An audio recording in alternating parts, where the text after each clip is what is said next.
शांति 1 नवंबर 2022 की साकार मुरली है। मीठे बच्चे, अपनी बुद्धि किसी भी देहधारी में नहीं लटकानी है। एक विदेही बाप को याद करना है और दूसरों को भी बाप की ही याद दिलाना है। प्रश्न है, अपना जीवन हीरे जैसा श्रेष्ठ बनाने के लिए मुख्य किन बातों का अटेंशन चाहिए? उत्तर है, एक भोजन बहुत योगयुक्त होकर बनाना और खाना है। दूसरा, एक दो को बाप की याद दिलाकर जिया दान देना है। तीसरा, कोई भी विकर्म नहीं करना है। चौथा पॉइंट, फालतू बात करने वालों के संग से अपनी संभाल करनी है। झरमुई छगमुई नहीं करना है। पांचवा पॉइंट है, किसी भी देहधारी में अपनी बुद्धि की आसक्ति नहीं रखनी है। देहधारी में लटकना नहीं है। छठा पॉइंट है, कदम कदम पर अविनाशी सर्जन से राय लेते रहना है। अपनी बीमारी सर्जन से छिपानी नहीं है। ओम शांति। बच्चे किसकी याद में बैठे हैं? शिव बाबा की। शिव बाबा को ही याद करना है और कोई भी देहधारी को याद नहीं करना है। तुम्हारे सामने यह देहधारी बैठा हुआ है, इनको भी याद नहीं करना है। तुमको याद सिर्फ एक विदेही को करना है जिसको अपनी देह नहीं है। यह मम्मा बाबा अथवा अनन्य सर्विसेबल जो बच्चे हैं वे सब सीखते हैं शिव बाबा द्वारा, तो याद भी शिव बाबा को ही करना है। भल कोई बच्चे जाकर किसको समझाते हैं तो भी बुद्धि में समझना है कि शिव बाबा ने इनको पढ़ाया है। बुद्धि में शिव बाबा की याद रहनी चाहिए, न कि देहधारी की। अगर इस देहधारी को तुम याद करते हो तो यह कॉमन हो जाता है। बाप कहते हैं, कभी भी देहधारी में लटकना नहीं है। तुमको याद एक को करना है जो सभी को सद्गति देने वाला है। अगर इस साकार को याद किया तो वह याद निष्फल है। जैसे लौकिक बाप को बच्चे याद करते हैं, उनसे कोई फायदा नहीं होता। कोई ब्राह्मणी को याद किया कि हमको फलानी ब्राह्मणी पढ़ावे तो निष्फल हुआ। कोई की भी याद नहीं रहनी चाहिए। हमको शिव बाबा पढ़ा रहे हैं, कल्याणकारी शिव बाबा है। देहधारी पर कभी पलिहार नहीं जाना होता है। यह बाबा भी तुमको कहते हैं, मन मना भव। देहधारी को याद किया तो दुर्गति को पाएंगे। बाप जानते हैं, कोई कोई की ब्राह्मणी के साथ बुद्धि जुट जाती है, यह रॉन्ग है। देहधारी में आसक्ति नहीं होनी चाहिए। बाबा का फरमान है, मामेकम याद करो। सुबह को उठकर मुझे याद करो। देहधारी को लौकिक कहा जाएगा, उनको याद नहीं करना है। एक मुझ निराकार को ही याद करो। गायन भी एक का ही है, शिवाय नमो। शिव है विदेही, वर्षा तुमको बाप से लेना है। यह देह भी उनकी नहीं। बाप कहते हैं, इस शरीर द्वारा मैं सिर्फ तुमको पढ़ाता हूँ, क्योंकि मुझे अपना शरीर नहीं है, इसलिए इनका हदार लेता हूँ। कल्प पहले इन द्वारा मैंने तुम बच्चों को सहज राजयोग सिखाया था, जिससे तुम पावन बने थे। मेरी सेवा ही यह है, पतितों को पावन बनाना। बाकी कृपा या आशीर्वाद मांगना फालतू है। यह बातें भक्ति मार्ग में चलती है, यहाँ नहीं है। ऐसे भी नहीं कोई बीमार हो जाए मैं ठीक कर दूँ, यह मेरा धंधा नहीं है। पुकारते हैं हम पतितों को आकर पावन बनाए, दुर्गति से सदगति में ले चलो। गाते हैं परंतु अर्थ नहीं जानते, भगत तो सारी दुनिया में है, वह सब किसको याद करते हैं, एक पतित पावन बाप को। सारी दुनिया के मनुष्य मात्र का वह लिबरेटर है, गाइड भी है। दुख से लिबरेट कर परम धाम में ले जाने वाला बाप ही है। तो बाप की श्रीमत पर चलना चाहिए, कदम कदम पर राय लेनी चाहिए कि इस हालत में क्या करें। सर्जन तो एक ही है, यह ब्रह्मा सर्जन के रहने और बोलने की जगह है। इस सर्जन जैसी मत कोई दे न सके। बच्चों को टाइम वेस्ट नहीं करना चाहिए। दिन प्रतिदिन आयु कमती होती जाती है, विनाश सामने खड़ा है। गफलत की तो बहुत पछताना पड़ेगा। झरमुई झगमुई करने में टाइम गंवाने से तुम्हारा बहुत नुकसान होता है। तुमको औरों को बचाना है। मनुष्य तो एक दो को बाप से मिलाते नहीं और ही दूर करते हैं। इस समय सबकी उतरती कला है तो जरूर उल्टी मत देंगे। बच्चों को अब ज्ञान मिला है तो कोई भी विकर्म नहीं करना चाहिए, छिपाना नहीं चाहिए। यह तो तुम जानते हो, हम जन्म जन्मांतर पाप करते ही आए हैं। बाप का बनकर अगर पाप करते होंगे तो और क्या कहेंगे। यह कहते हैं हमको परमात्मा पढ़ाते हैं और खुद पाप करते रहते हैं। पाप करके फिर न बताने से वह बोझ उतरता नहीं, आदत पक्की हो जाती है। समझते हैं हमको कोई देखता नहीं है, भगवान तो देखता है ना, नहीं तो सजा कैसे मिलती है। गर्भ में अंदर खाता रहता है कि हमसे यह पाप हुआ। समझो कोई विकार में जाकर फिर यहाँ आकर बैठती हैं, बाप को तो मालूम पड़ता है। बहुत ही तुच्छ बुद्धि हैं जो समझते नहीं, पाप करते रहते हैं, सुनाते नहीं।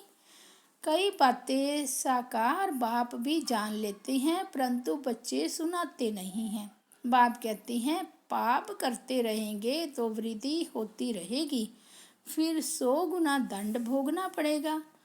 चोर चोरी करता रहता है, उनको चोरी बगैर कुछ सूझता ही नहीं है, उनको जेल बर्ड कहा जाता है।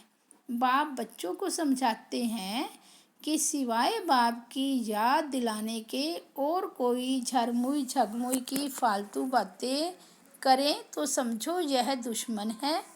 फालतू बातें न करनी है न सुननी है। एक दो को सावधानी देते रहो कि शिव बाबा को याद करो। कोई को फिर गुस्सा भी लगता है कि फलाना मुझे क्यों कहता है, परंतु तुम्हारा फर्ज है याद दिलाना। याद से विकर्म विनाश होंगे। जब तक कर्मातीत अवस्था नहीं आई है तो मनसा वाचा कर्मणा कुछ ना कुछ भूलें तो होती रहती हैं।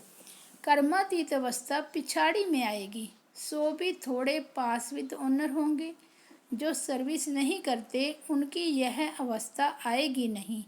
सर्विस पर जो रहते हैं वे एक दो को याद कराते रहते हैं। परम पिता परमात्मा के साथ तुम्हारा क्या संबंध है। बाबा अपना मिसाल बताते हैं कि मैं भी भोजन पर बैठता हूँ, स्नान करता हूँ तो मुझे भी याद दिलाओ कि शिव बाबा को याद करो। बल खुद याद न भी करे परंतु बाबा का डायरेक्शन अमल में लाना चाहिए। अगर अपना कल्याण करना चाहते हो तो याद दिलाओ एक दो को। ब्रह्मा भोजन की बहुत महिमा है। भोजन बनाने वाले ब्राह्मणों का योग ठीक चाहिए, तब तो भोजन में ताकत आएगी। याद से ही तुमको जियादान मिलता है। अपना हीरे जैसा जीवन बनाना है। सहज ते सहज बात है, मुझे याद करो, पवित्र बनो। पतित बने तो 100 गुना दंड पड़ जाएगा। मुझ बाप को याद करते रहेंगे तो विकर्म भी विनाश होंगे और हम वर्षा भी देंगे। थोड़ा याद करेंगे तो वर्षा भी थोड़ा मिलेगा। गीता में भी आदि और अंत में आता है मन मना भाव। कोई भी देहधारी की याद नहीं आनी चाहिए। शिव बाबा को याद करेंगे तो तुम्हारा कल्याण होगा, पाप दग्ध होंगे। गंगा में स्नान करने से कोई पाप विनाश नहीं होते हैं। भल कहते हैं भावना है, परंतु भावना ही रॉन्ग है। गंगा पतित पावनी नहीं है, पतित पावन एक बाप है। कोई भी स्थूल चीज को तुम्हें याद नहीं करना है, एक शिव बाबा को ही याद करना है। आत्मा कहती है, हे गॉड फादर, हे परमपिता परमात्मा। बाप कहते हैं, मैं आया हूँ, तुमको बिल्कुल सहज उपाय बताता हूँ कि मुझे याद करो। अंत में मेरी याद रहेगी तो तुम मेरे पास चले आएंगे।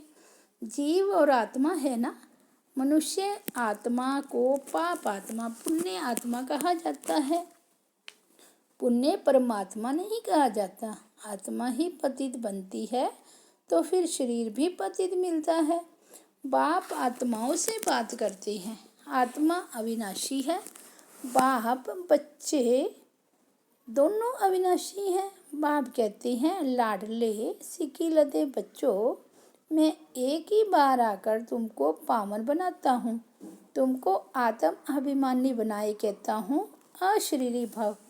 मुझ बाप को याद करो। बस यह है आत्मा की यात्रा, वह होती है शरीर की यात्रा। यहाँ तो तुम जानते हो कि आत्माओं को अब वापस जाना है। योग अग्नि से ही तुम्हारे जन्म जन्मांतर के पाप कटेंगे। तुम्हें ब्राह्मण बनना है, नहीं बनेंगे तो प्रजा में हल्का पद पाएंगे। कुछ ना कुछ सुनते हैं तो उसका विनाश नहीं होगा। जो अच्छी तरह पढ़ेंगे पढ़ाएंगे वही ऊंच पद पाएंगे। सहज ते सहज बात है याद की। परमपिता परमात्मा को याद करना है। ऊंच ते ऊंच एक ही भगवान है, इसलिए गीत भी शिव बाबा का ही गाने से ठीक है। तुम्हारी बुद्धि वहाँ रहनी चाहिए कि शिव बाबा हमको सुनाते हैं।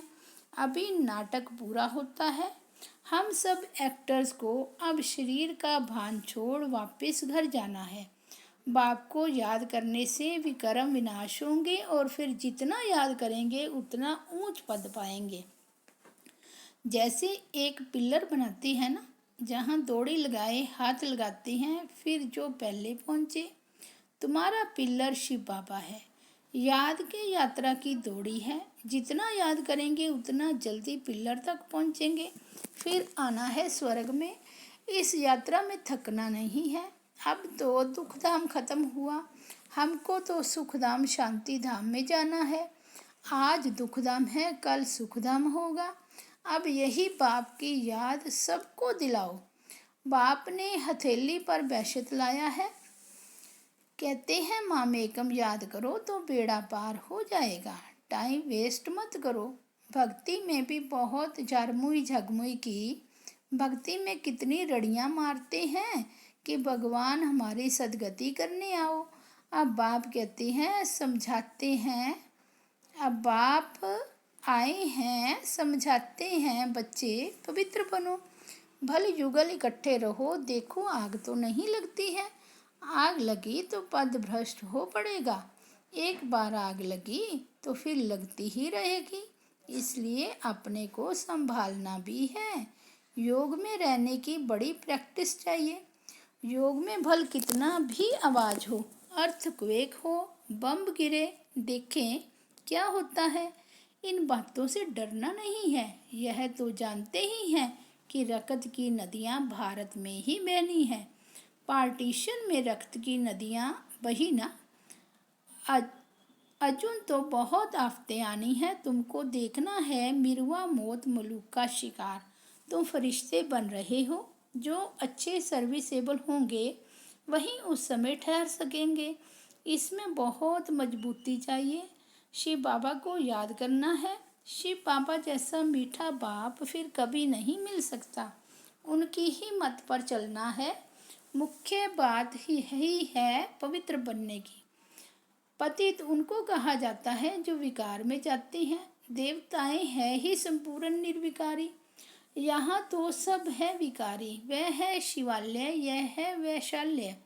अब विकारी से निर्विकारी बन स्वर्ग का राज्य भाग्य लेना है। बाप कहते हैं, मैं पावन दुनिया स्थापन करने आया हूँ। तुमको मैं पावन दुनिया का मालिक बनाऊंगा। सिर्फ पवित्र बनने की मदद करो, सबको बाप का निमंत्रण दो। 5000 वर्ष पहले भी जब मैंने गीता सुनाई थी तो कहा था, मामेकम याद करो तो पावन बनेंगे, चक्र को फिराएंगे तो चक्रवर्ती राजा रानी बनेंगे, हेल्थ वेल्थ और हैप्पीनेस मिलेगी। सतयुग में सब कुछ था ना। बाप कहते हैं, मेरे को याद करो तो कभी 21 जन्म रोगी नहीं बनेंगे। सब दर्शन चक्कर फिराते रहेंगे तो तुम चक्रवर्ती राजा बनेंगे। मैं प्रतिज्ञा करता हूँ। भगवानुवाच, बाबा सिर्फ अलफ और बे पढ़ाते हैं, मन मना भाव और मध्य जी भाव बस। पढ़ाई भी कितनी सहज है, बस दिल पर यह लिख दो। कोई विरले व्यापारी इस धंधे की युक्ति उस्ताद से ले लेते हैं। वह धंधे आदि भल करो, मना थोड़ी ही है। अच्छा, मीठे मीठे सिकिलते बच्चे जो खुद भी अलफ और बे को याद करते और दूसरों को भी याद दिलाते हैं, वही प्यारे लगते हैं। ऐसे बच्चों को माता पिता बाप दादा का याद प्यार और गुड मॉर्निंग। रूहानी बाप की रूहानी बच्चों को नमस्ते।